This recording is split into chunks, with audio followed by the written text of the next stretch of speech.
जय श्री केदार, हर हर महादेव। सनातन धर्म में चारधाम यात्रा करना सौभाग्य की बात माना जाता है। अगर आप भी चारधाम यात्रा या फिर केदारनाथ यात्रा पर जाने का प्लान कर रहे हो तो आपको कुछ बातों का विशेष ध्यान देना ज़रूरी है। और अगर आपके साथ बुजुर्ग है तो आपको कुछ खास बातों का ध्यान रखना और भी ज़्यादा ज़रूरी है। आज की वीडियो में आपको बताएंगे कि 50 से 60 साल या फिर इससे भी अधिक बुजुर्ग अगर केदारनाथ या फिर चारधाम यात्रा पर जाने की प्लानिंग कर रहे हैं, खास तौर पर पैदल यात्रा करने की सोच रहे हैं, तो वो जाएं या फिर ना जाएं। अगर करते हैं तो किन किन बातों की या फिर क्या क्या सावधानियों का विशेष ध्यान रखना चाहिए।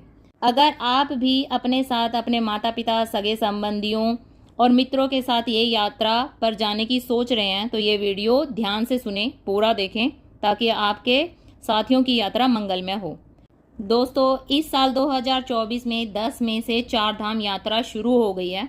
यात्रा की शुरुआत में ही सारे रिकॉर्ड टूटने लगे। इनमें श्रद्धालुओं के मरने का भी रिकॉर्ड काफ़ी टूट रहे हैं और काफ़ी लोगों के मरने की खबरें आ रही हैं, जिनमें बुजुर्गों की संख्या सबसे ज़्यादा है। तो बहुत से मैसेज आ रहे थे कि क्या 50 से लेकर 60 साल के बुजुर्गों को यात्रा पर जाना चाहिए, वो कर सकते हैं या नहीं कर सकते।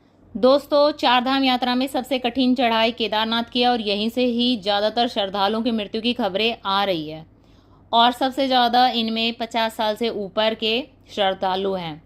दोस्तों, चारधाम यात्रा किसी उम्र को देखकर नहीं की जाती। ये जो मौतें हो रही हैं, इन सभी की वजह उम्र नहीं है, इनकी वजह है उनका स्वास्थ्य, यानी कि उनकी हेल्थ। अर्थात आपकी हेल्थ ठीक है, आपको कोई बड़ी बीमारी जैसे हार्ट, बीपी, अस्थमा, शुगर ऐसी कोई बीमारी नहीं है, आप पहाड़ों पर हाई एल्टीट्यूड में रह सकते हैं, पहाड़ी जलवायु को झेल सकते हो, तो आप चाहे किसी भी उम्र में हो आप जा सकते हो। कई बार 24 से 25 साल के युवाओं को भी केदारनाथ में दम तोड़ते देखा गया है। चारधाम यात्रा पहले तो बुजुर्ग ही किया करते थे, तो यात्रा और उम्र का कोई लेना देना नहीं है। अगर हेल्थ ठीक है तो आप किसी भी उम्र में यात्रा कर सकते हो।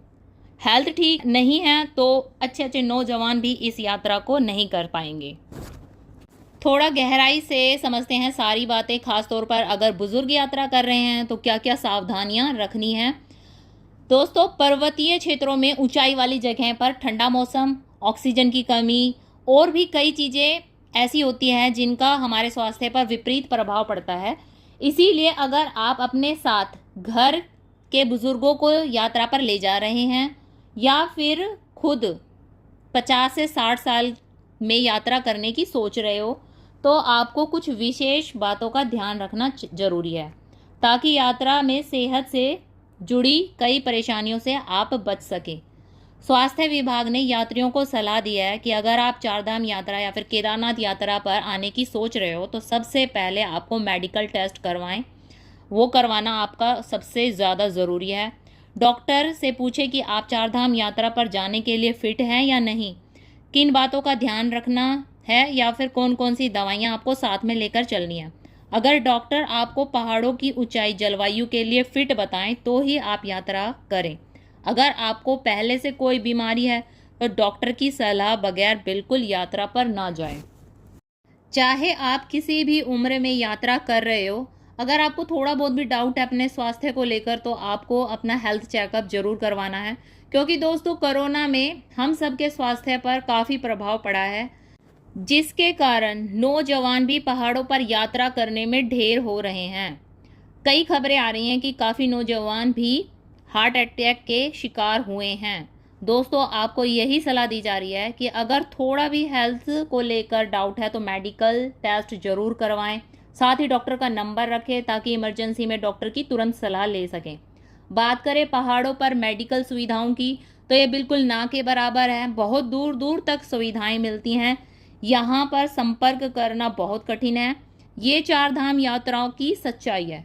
यहाँ किसी भी परेशानी में सहायता आने में बहुत समय लग जाता है, तो आपको अपना ध्यान खुद रखना है।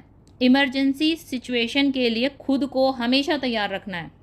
बात करें खाने पीने की तो बुजुर्गों के साथ जब यात्रा करते हैं तो दोस्तों काफ़ी खाने पीने में प्रॉब्लम आती है, क्योंकि उनकी इम्यूनिटी पावर और उनके पाचन क्रिया काफ़ी स्लो होती है। तो बाहर का कुछ भी खाने से उनको काफ़ी परेशानियां हो जाती है, जैसे लूज मोशन, उल्टी।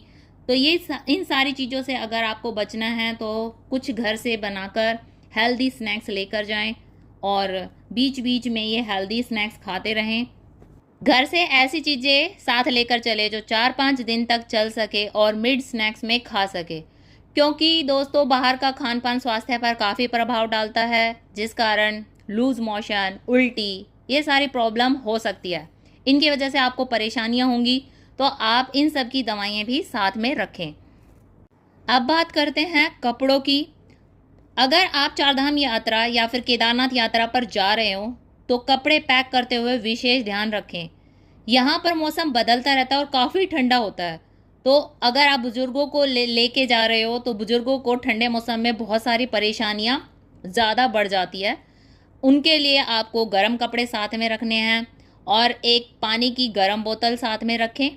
साथ ही एक फर्स्ट एड बॉक्स भी आप साथ में रखें, जिसमें आप cotton, bandage, thermometer, antiseptic cream, pain killer, balm जैसी बेसिक मेडिसिन जरूर रखें। स्वास्थ्य विभाग के द्वारा सभी तीर्थ यात्रियों को सलाह दी गई है कि केदारनाथ या फिर यमुनोत्री की चढ़ाई करते समय 1 या फिर 2 घंटे का आराम जरूर करें। यात्रा धीरे धीरे रुकते हुए करें ताकि आपकी बॉडी पहाड़ी जलवायु में ढल जाए। कई बार हेलीकॉप्टर से यात्रा करने वाले श्रद्धालुओं को भी अचानक हार्ट अटैक आ जाता है। डॉक्टर की माने तो उनका कहना है कि इसका कारण बॉडी को समय नहीं मिलता पहाड़ी जलवायु में एडजस्ट होने का। मतलब जब हेलीकॉप्टर में बैठकर यात्रा शुरू करते हैं तो वहाँ का टेम्परेचर और जलवायु अलग होती है, और जब केदारनाथ पर उतरते हैं तो वहाँ काफ़ी अधिक ठंड और वहाँ की जलवायु भी अलग होती है। कुछ ही समय में वहाँ पहुँच जाने की वजह से बॉडी उस जलवायु और टेम्परेचर में अडेप्ट नहीं हो पाती, जिस कारण अगर लोगों को पहले से ही कोई प्रॉब्लम है या बीमारी है तो उनको खतरे की संभावना हो जाती है। तो आप इन सब चीज़ों का ध्यान रखें। इस चीज़ का फ़ायदा पैदल चलने वालों को हो जाता है, क्योंकि वो धीरे धीरे पैदल यात्रा करते हैं और उस जलवायु में अडेप्ट होते चले जाते हैं। 2024 में कई केस हेलीकॉप्टर से यात्रा करने वाले श्रद्धालुओं के भी आए हैं। तो यहाँ पर दोस्तों बार बार इस चीज़ पर गौर किया जा रहा है कि बॉडी को पहाड़ी जलवायु में अडेप्ट कराएं, उसको उसकी आदत डलाएं। इसके लिए आप एक रात वहाँ रुक भी सकते हो। अगर आप बुजुर्गों के साथ जा रहे हो तो आराम आराम से रुकते हुए यात्रा करें। रात को कहीं आप रुक के चलें ताकि उनको उस जलवायु की और इन सब चीज़ों की आदत हो जाए। लगातार यात्रा करने से आपको बचना है। इसके साथ ही आपको रेनकोट जरूर रखना है, अच्छे शूज़ जरूर रखने हैं। तो इससे जुड़ी हुई और भी सारी जानकारी है जो काफ़ी वीडियो में शेयर कर चुकी हूँ, आप वहाँ जाकर देखें। सारी अच्छी अच्छी जानकारियाँ हैं वहाँ पर, तो आप प्लीज़ जाकर और भी वीडियो देखें। इसके साथ हेल्थ से जुड़ी चीज़ें जैसे ऑक्सीमीटर, थर्मामीटर, बीपी की मशीन, शुगर की मशीन भी ज़रूर साथ लेकर जाएं। अगर पहले से ही आपकी कोई दवाई चल रही है जैसे हार्ट, बीपी, शुगर, तो इन दवाइयों को ले जाना ना भूलें। यात्रा के समय अगर आपको उल्टी आना या फिर चक्कर आना, सर में तेज़ दर्द होना, तो इसको बिल्कुल इग्नोर ना करें। नज़दीकी कैंप में जाएं और उनके एडवाइजरी से ही, उनकी सलाह लेकर ही आगे की यात्रा करें। उत्तराखंड स्वास्थ्य विभाग की ओर से सभी श्रद्धालुओं से अपील की गई है कि इमरजेंसी में 104 नंबर पर आप संपर्क करें, उनको तुरंत सुविधा दी जाएगी। लेकिन मैं आपको यही सलाह देना चाहूँगी कि आप अपनी सारी तैयारियां खुद कर चलें। हर सिचुएशन को ध्यान में रखते हुए सारी तैयारियां ऐसे करें कि सब कुछ आपको खुद ही करना है, चाहे कैसी भी सिचुएशन हो। अब बात करते हैं कि यात्रा से पहले हेल्थ को फिट रखने के लिए आपको क्या क्या करना है।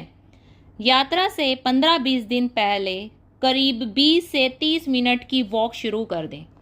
साथ में योगा करना भी ज़रूरी है। योगा में आपको ब्रीथिंग एक्सरसाइज सबसे ज़्यादा करनी है।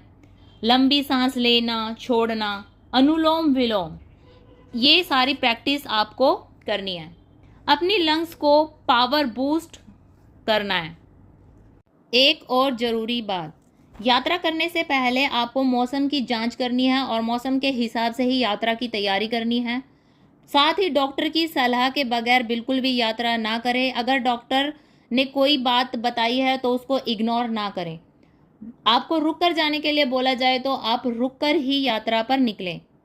बाकी और बहुत सारी वीडियो आपको मेरे यूट्यूब चैनल पर मिल जाएगी, जैसे क्या क्या सामान ज़रूरी है, किस मंथ में सबसे अच्छी यात्रा और दर्शन होंगे, पैदल यात्रा कैसे करें, पैदल ट्रैक कैसा है, आदि बहुत सारी ज़रूरी जानकारी वाली वीडियो आपको चैनल पर मिल जाएगी। उन्हें ज़रूर जाकर देखें।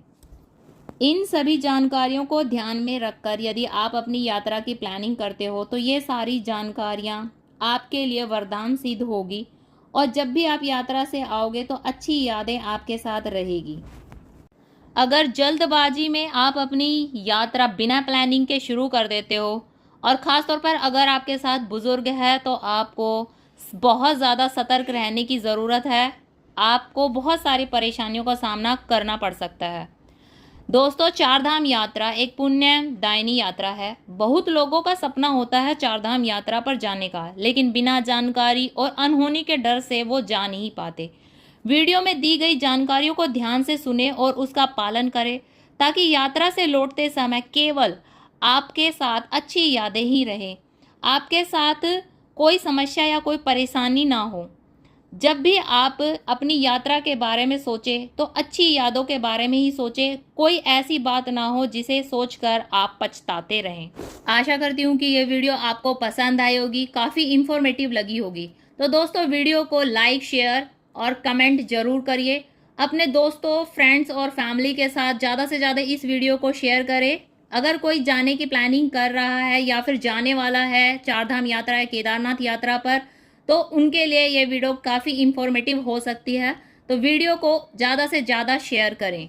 केदारनाथ से जुड़ी हुई और जानकारी के लिए वीडियो में चल रहे मेरे चैनल के इस कार्ड को क्लिक करें। इससे आप डायरेक्ट मेरे चैनल पर पहुंच जाओगे और बहुत सारी वीडियो यहाँ पर आपको मिलेगी जिनमें काफ़ी अपना एक्सपीरियंस मैंने शेयर किया है और वहाँ की सभी जानकारी शेयर की है। साथ ही दोस्तों, अगर इस तरह की इंफॉर्मेटिव ट्रैवलिंग, भक्ति, तीर्थ यात्रा से जुड़ी हुई सही जानकारी आप घर बैठे देखना चाहते हो या पाना चाहते हो तो आप मेरे चैनल को सब्सक्राइब करें। तो दोस्तों, इस वीडियो को यहीं समाप्त करते हैं। मिलते हैं किसी और नई वीडियो और नई जानकारी के साथ। जय श्री केदार, हर हर महादेव।